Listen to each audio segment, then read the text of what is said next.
今日是元旦连续假期后第一个上班日，台南市长黄伟哲来到南区大成国中视察营养午餐肉品，让大家了解平常时学校是如何进行来做检测，未来嘛会看实际需求，搁提悬检验能量。那我们就把这个血水吸起来，把它滴到这边去。今天是1月1号以后开放来猪进口以后的第一个上班日。也就是第一个学校有营养午餐的供应的日子，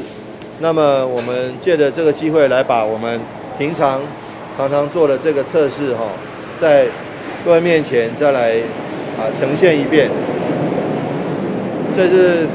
呈现出来，就是让大家知道说平常学校是怎么作业的。那自从去年8月政府决定要开放含莱克多巴胺的猪肉进口以后。我们事实上的检验能量也增加了4倍以上，所以说，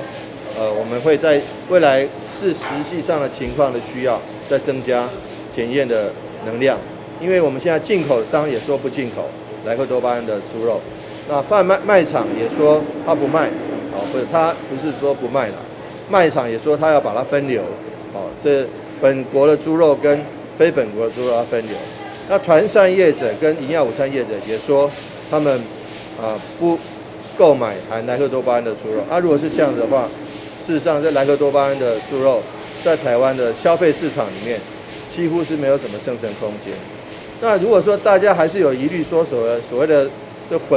这个加工品的话，我们在加工厂那边也会再加强查验的能量。元旦起新发几项路，不论是生鲜猪肉，也则是加工猪肉制品，拢要清楚标示原料产地。台南市政府日前已经积极依法部署，辅导各式食品业者落实猪肉原产地标示，维护食品安全，而且市民会当安心采购。